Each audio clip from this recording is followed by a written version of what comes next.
भारत में corona virus की वजह से हालात दिन ब दिन बिगड़ते जा रहे हैं।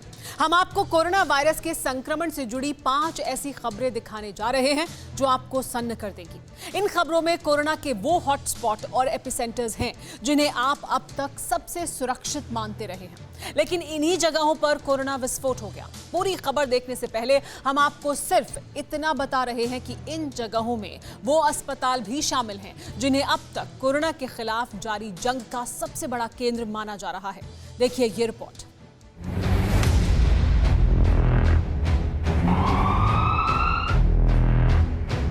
कोरोना के कारण हिंदुस्तान में हालात बिगड़ते जा रहे हैं। ऐसी जगह पर वायरस विस्फोट हो रहा है जिन्हें बेहद सुरक्षित माना जाता है। इस रिपोर्ट में अब तक की सबसे तेज रफ्तार से बढ़ रहे आंकड़े हम नहीं गिनाएंगे, बल्कि वो स्थिति दिखाने जा रहे हैं जो आपको चौंका देगी। वायरस के प्रसार से जुड़ी 5 ऐसी खबरें हम आपको बता रहे हैं जो वैक्सीनेशन के दौर में भी आपको तंग करेंगी। शुरुआत उस जगह से जहां कोरोना संक्रमित एक उम्मीद के साथ पहुंचते हैं। दूसरी लहर, कोरोना ब्लास्ट, अस्पताल बन गए हॉटस्पॉट। कोरोना के कारण अब तक के सबसे बुरे हालात की इस तस्वीर को समझिए। जगह हिंदुस्तान का सबसे बड़ा अस्पताल all India institute of medical science यानी एम्स। दिल्ली में मौजूद इसी सबसे बड़े अस्पताल में कोरोना का ऐसा ब्लास्ट हुआ कि स्थिति पूरी तरह बिगड़ गई। एम्स में 60 हेल्थ वर्कर्स कोरोना संक्रमित हो गए हैं। कोरोना संक्रमण के बाद एम्स में हड़कंप मच गया। एहतियातन एम्स की ओपीडी को बंद कर दिया गया। कोविड और दूसरे मरीजों को भी लौटना पड़ रहा है। यानी भारत के सबसे बड़े अस्पताल पर कोरोना वायरस ने कब्जा कर लिया है। जो लोग एम्स में इलाज कराने के लिए आ रहे हैं, पहले वो सीधे आते थे और डॉक्टर को दिखा लेते थे ओपीडी में, लेकिन अब ओपीडी में कोई भी सीधे नहीं दिखा सकता है। अब कॉल से या ऑनलाइन रजिस्ट्रेशन के बाद ही यहाँ पर दिखा सकते हैं, उसके बिना यहाँ पर सीधे आकर दिखाया नहीं जा सकता है। इसके साथ ही एक और नियम आया है कि 50 लोग ही डॉक्टर, कोई भी एक डॉक्टर 50 लोगों को ही, 50 मरीजों को ही देख सकता है। तो इस सारी व्यवस्था की वजह से जो कोरोना जो देश में फैल रहा है उसमें बदलाव किया है एम्स में। एम्स के हालात सुधारने के लिए हालांकि प्रशासन अलर्ट है। ट्रेसिंग और टेस्टिंग के साथ अस्पताल का संपूर्ण सैनिटाइजेशन हो रहा है, लेकिन ये कोरोना विस्फोट हुआ कैसे, वो भी समझ लीजिए।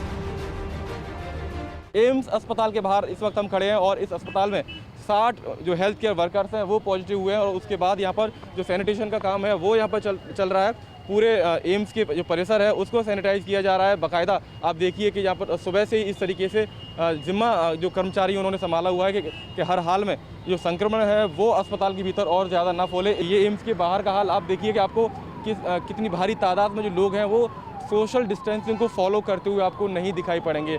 तो बस स्टैंड है, बस स्टैंड के पास आपको इस तरीके से जो लोग हैं वो खुले में घूमते हुए दिखाई पड़ेंगे। लगातार ये अपील की जा रही है कि मास्क लगाइए, सोशल डिस्टेंसिंग का पालन करिए, लेकिन लोग किसी की नहीं सुन रहे हैं।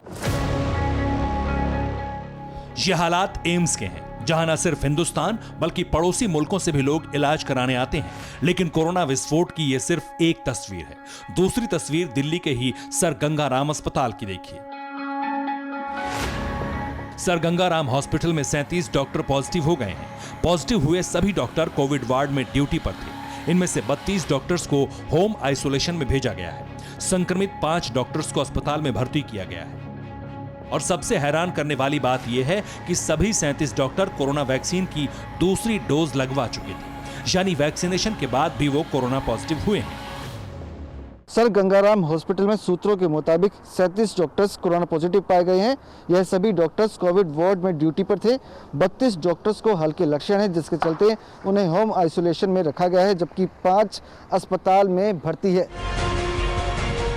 आपको हैरानी इस बात पर भी होनी चाहिए कि ये हालात सिर्फ राजधानी दिल्ली के बड़े अस्पतालों तक सीमित नहीं है, बल्कि राज्यों के बड़े अस्पतालों में भी तकरीबन यही हाल है। उदाहरण के तौर पर लखनऊ के सबसे बड़े अस्पताल किंग जॉर्ज मेडिकल यूनिवर्सिटी की स्थिति देखिए।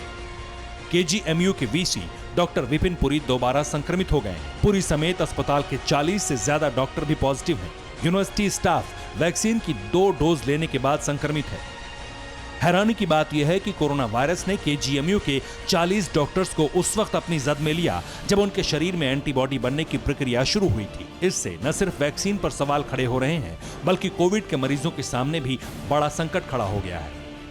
बढ़ते संक्रमण के मद्देनजर किंग जॉर्ज चिकित्सा विश्वविद्यालय प्रशासन द्वारा विभिन्न विभागों में स्क्रीनिंग कराने का निर्णय लिया गया है। कुछ विभाग स्क्रीन करा लिए गए हैं और अभी तक वर्तमान में जो हमारी स्थिति है, लगभग 30 से 40 जो चिकित्सक हैं रेजिडेंट्स, उनमें कोरोना संक्रमण की पुष्टि हुई है। अब अस्पतालों की स्थिति देखने के बाद कोरोना वायरस बम फटने की दूसरी खबर और सोर्स देखिए। यह है वो ट्रेन जिसके जरिए शहरों में काम करने वाले लोग अपने घरों के लिए निकल चुके हैं। ट्रेनें बनी सुपर स्प्रेडर, घरों तक कोरोना का कहर। लॉकडाउन के डर से एक बार फिर प्रवासी मजदूरों का पलायन शुरू हो चुका है। ज्यादातर लोग लॉकडाउन लगने से पहले अपने घर पहुंचने की कोशिश कर रहे हैं। हालत यह है कि मुंबई में सबसे ज्यादा कोरोना फैला है और वहां से बिना किसी एहतियात के ज्यादातर लोग यूपी बिहार लौट रहे हैं। स्थिति यह है कि ना तो स्टेशन पर ना ट्रेन में पैर रखने की जगह है और यही ट्रेन सुपर स्प्रेडर बन रही है। जनरल डिब्बों में क्षमता से 3 गुना ज्यादा पैसेंजर चढ़ रहे हैं। एहतियातन सिर्फ मास्क का इस्तेमाल किया जा रहा है। ट्रेन में सोशल डिस्टेंसिंग का पालन असंभव हो गया है। स्थिति यह है कि ट्रेन में अगर एक भी शख्स कोरोना पॉजिटिव है तो उसके जरिए पूरी ट्रेन में बैठे लोगों तक वायरस आसानी से पहुंच सकता है और इन संक्रमितों के जरिए तेजी से फैलने वाला घातक वायरस गांव-गांव तक पैर पसार सकता है। अब तीसरी चौंकाने वाली खबर देखिए। IIT रुड़की में वायरस बम, उत्तराखंड में मचा हड़कंप। उत्तराखंड के प्रतिष्ठित भारतीय प्रौद्योगिकी संस्थान रुड़की में कोरोना वायरस का विस्फोट हो गया। स्थिति इतनी गंभीर हो गई है कि 5 हॉस्टल्स को सील करना पड़ा है। हालांकि पढ़ाई पर असर ना हो इसलिए ऑनलाइन क्लासेस बिना रुकावट के जारी रखी हैं। IIT रुड़की के 90 छात्र कोरोना पॉजिटिव हो गए हैं। सभी संक्रमित छात्रों को परिसर के अंदर ही रखा गया है। प्रशासन ने एक हॉस्टल को कोविड केयर सेंटर बनाया है, यानी सभी संक्रमित छात्रों के लिए इलाज की व्यवस्था IIT रुड़की के परिसर में ही की जा रही है। लेकिन इससे उन छात्रों पर भी संकट मंडराने लगा जो परिसर के अंदर हॉस्टल में रह रहे हैं। और अब चौथी खबर देखिए। भोपाल का साई सेंटर, कोरोना वायरस हुआ एंटर। कोरोना वायरस के कहर से खिलाड़ी भी नहीं बच पाए। भोपाल में स्पोर्ट्स अथॉरिटी ऑफ इंडिया के सेंटर में भी कोरोना विस्फोट हुआ है, जिसमें 24 एथलीट समेत 36 लोग कोरोना संक्रमित हैं। हालांकि राहत की बात यह है कि इनमें कोई भी खिलाड़ी वो नहीं जो ओलंपिक के लिए क्वालिफाई कर चुका है, लेकिन अब उन खिलाड़ियों पर भी संकट का खतरा है। अब तक आपने अस्पताल, ट्रेन, शिक्षण संस्थान और खिलाड़ियों के सेंटर्स में कोरोना विस्फोट की तस्वीर देखी, लेकिन अब देखिए उस रिहायशी इलाके की स्थिति जो इस वक्त NCR में वायरस का एपिसेंटर बन गया है। नोएडा की हाई राइज सोसाइटी, यहीं से कोरोना की डोज बटी। नोएडा की हाई राइज सोसाइटी पर कोरोना वायरस का कहर टूट गया है। जिले के 50% मरीज नोएडा के 7X में पाए गए हैं। इसी क्षेत्र के सेक्टर 74, 79 और 30 में ज्यादा हाई राइज सोसाइटीज हैं और इन्हीं सोसाइटीज से 332 कोरोना संक्रमित आए हैं। माना जा रहा है कि यह संख्या आने वाले दिनों में और बढ़ सकती है और ऐसा हुआ तो फिर स्थिति को संभालना बहुत मुश्किल हो जाएगा। Bureau report, TV9 Bharatvarsh. परवाह देश की, सोमवार से शुक्रवार रात 10 बजे TV9 भारतवर्ष पर।